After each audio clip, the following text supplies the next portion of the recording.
It started quietly, like most things you should have paid attention to. I'd arrived in Mirzapur 2 weeks after my grandfather's funeral. No one in the family wanted anything to do with the land. My mother had been quick to say, "Just clean the place, sell the grain, and come back." Simple. 3 days, max? It had been 6. The house was older than I remembered. Damp had crept into the walls. The paint peeled like shedding skin. There was a rusted smell in the bathroom, and every hinge sounded like it was clearing its throat. On my first morning, I walked the entire field. The crops were already cut by the hired labor. All I had to do was oversee the collection, paperwork, and hand off to the Mandi. That was the plan.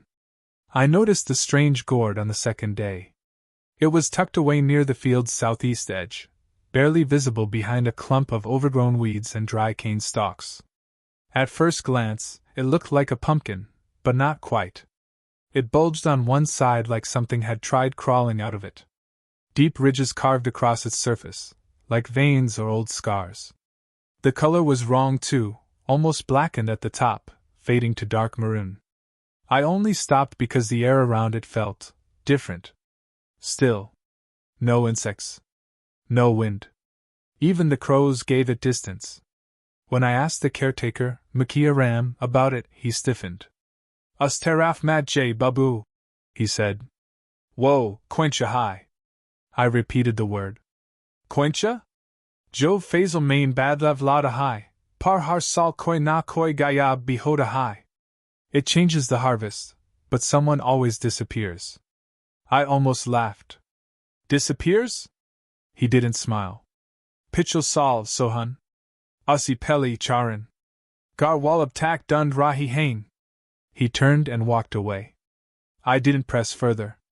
Back at the house, I googled the term. Nothing. No mentions. No folklore. No articles. Just silence. I decided not to go back to that corner. For a day or two, I didn't. There was plenty else to deal with: rats in the attic, a cracked solar panel, a broken latch on the go-down. And that smell, something between rotten leaves and wet metal, lingering outside the kitchen window every evening. By the 5th day, my nerves started fraying. Small things. The watch I'd kept by the bedside moved from the table to the floor overnight. My toothbrush was damp when I hadn't used it. Once, I found my phone flashlight on at 3:12 a.m., pointing at the ceiling fan, slowly rotating though the power had gone. That night, I dreamt of the Khoincha. It wasn't doing anything. It just sat there in the field's edge, its skin twitching like it was breathing. Something thumped inside it. Not loud, just enough to suggest a rhythm. A heartbeat. I woke up sweating. On the 6th morning, I broke my rule. It had rained lightly during the night. The sky was blanketed in gray. I put on my boots and walked straight toward the field's edge. The silence returned like a switch had been flipped. Birds stopped chirping. Wind held its breath. Even the crunch of my footsteps seemed muted. The Khoincha looked worse now. It had split slightly down one side. Inside, the flesh wasn't orange. It was red. Wet. Stringy. And I swear I saw it pulse. I stood there for what felt like too long. I should have turned around. Instead, I bent down. Just to see it up close. There were fingernail marks near the base. Deep ones. Like someone had tried to claw their way out, or into, it. I felt something behind me. Not sound. Not shadow.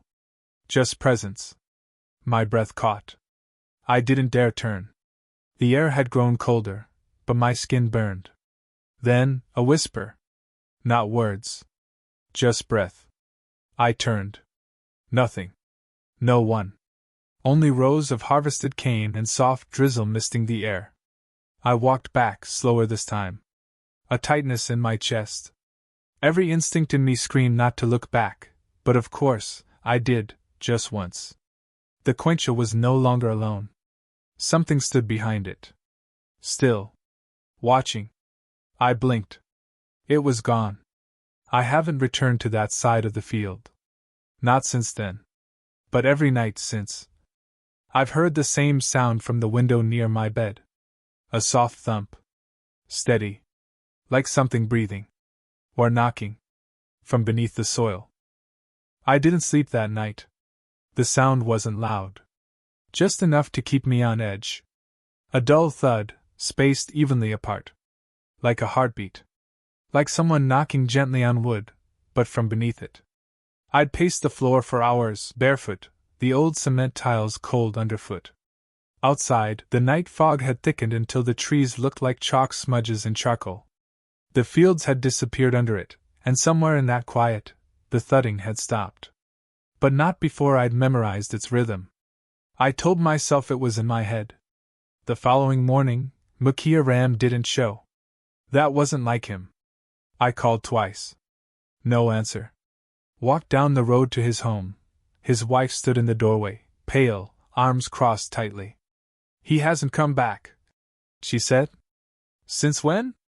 Last evening. He had gone out to check the grain storage, she said. Never returned. Didn't take his phone. I didn't say it aloud, but the last time I'd seen him, he'd warned me about the field's edge. About the Khoincha. I went back to the house and locked the doors. That afternoon, I noticed something even stranger. In the old journal I'd found in my grandfather's drawer, pages had started filling on their own. That journal had been blank. A leather-bound one, probably gifted and never used. But now, right there between the pages, were shaky, handwritten lines. Do not let it grow. Once it splits, it starts remembering. No name. No signature. The ink was fresh. I didn't write it. No one else had keys. I slammed the book shut and shoved it into a drawer. At dusk, I received a phone call. No name on the screen. Just a number. Hello? I answered. Heavy breathing. Then, something that sounded wet. Like chewing. I hung up. Later, I convinced myself it was a prank. Around 10 p.m., I made the mistake of glancing out the back window again.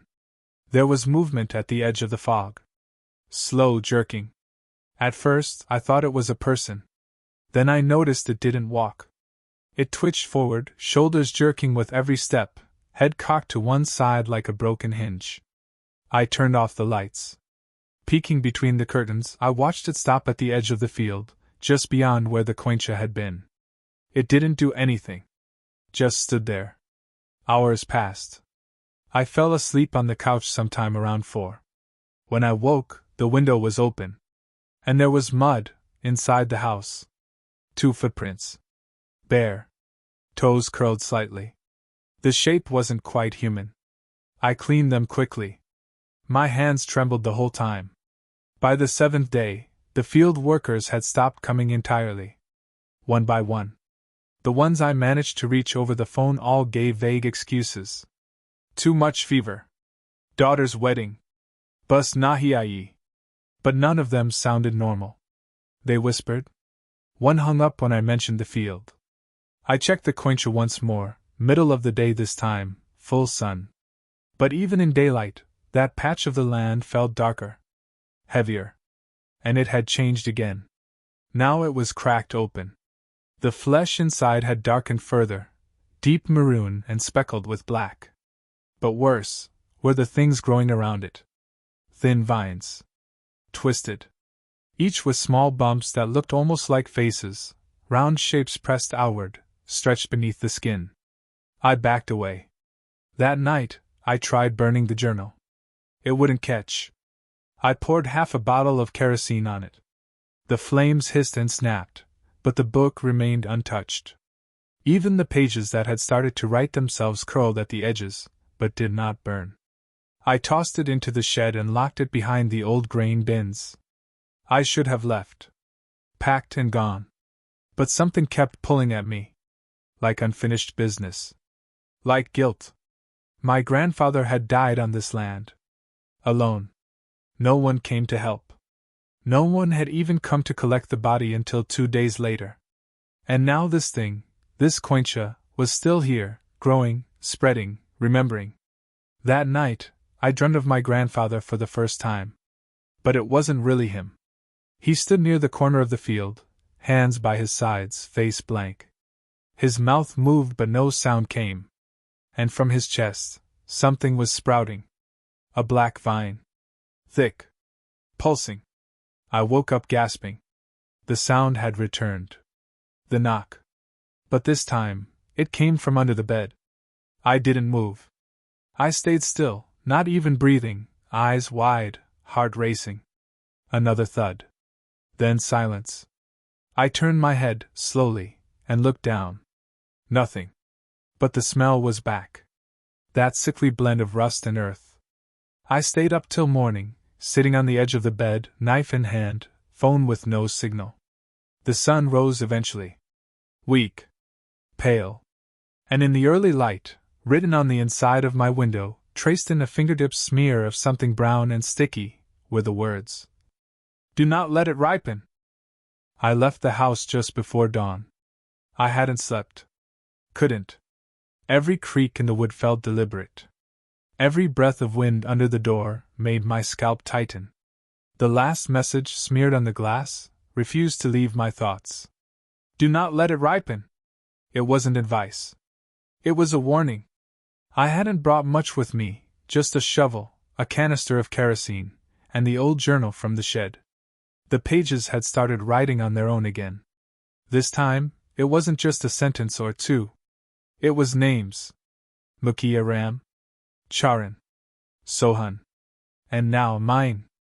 The southeast edge of the field was colder than usual, even in the morning light. Frost clung to the dry cane like veins of ash. The soil underfoot had turned soft, too soft. Almost pulpy. I could smell it before I saw it. The Khoincha had doubled in size. Its surface was torn wide, split down the middle like a ruptured wound. Inside, slick, dark tendrils shifted as if breathing, slow, methodical. I wasn't sure if the shape at its center was a seed or an eye, but it pulsed. And that sound was back. Like something deep underground groaning. Alive. I circled it slowly. There were bones nearby. Small ones? Scattered brittle. Animal? Maybe. But one still had a bracelet, plastic, red faded. A child's. I clenched the shovel tighter. The first strike into the Khoincha's side made a wet, crunching sound. It bled. Not sap. Something thicker, darker, smelling of spoiled grain and copper. I kept swinging. The ground beneath my feet trembled on the fourth strike. Then again, stronger. A wave of pressure rolled under the soil like something massive had shifted its weight. Then came the scream. But not from me. Not human. Not quite. It rang through my bones, high and guttural, like the sound of a voice that didn't know how to form words. I dropped the shovel and stumbled back. The vines around the Khoincha snapped upright. Each one turned toward me, turned, like they had joints. One lashed out. I ducked barely. Another grazed my arm, sharp enough to slice fabric, leave a line of red. I fumbled with the kerosene canister, ripped the cap off, and doused the thing. The vines hissed, pulling back, writhing like worms in salt. I struck the match with shaking fingers. It went out. Another. Wind. The third caught. I dropped it onto the base. The fire ignited with a whoosh, racing across the vines, curling along the split flesh. The shriek it made wasn't a sound. It was a feeling. My ears didn't hear it, my teeth felt it. But it was burning. The vines flailed, blindly now, slashing the air, the field, themselves. And from inside the Khoincha, something moved. I saw a hand. Then a face. Blurred, melted. It screamed, not a sound, but a look of pain. A child's face. I turned and ran. I didn't look back. The fire had begun to spread, licking at the edge of the cane. Smoke curled black into the sky, and behind me, I swear I could still hear that scream. I ran until the house came into view. The smoke was visible even from here. I collapsed on the porch, coughing, trembling. I didn't call the fire department. Let it burn. Let the whole thing burn. I stayed in that house one more night. Couldn't bring myself to leave right away. I locked every door, stuffed towels under the windows. Slept with the knife in my hand. The night was quiet. Too quiet. At 3:11 a.m., I woke up gasping. The room was cold. My phone was dead. Outside, everything was still. Then came the sound. Not a knock. Not from the bed. From beneath the house. A long, dragging scrape. Like nails or roots brushing against the floorboards. I stayed still. Didn't move. Didn't blink. Then, a whisper. Right behind my ear. It remembers you.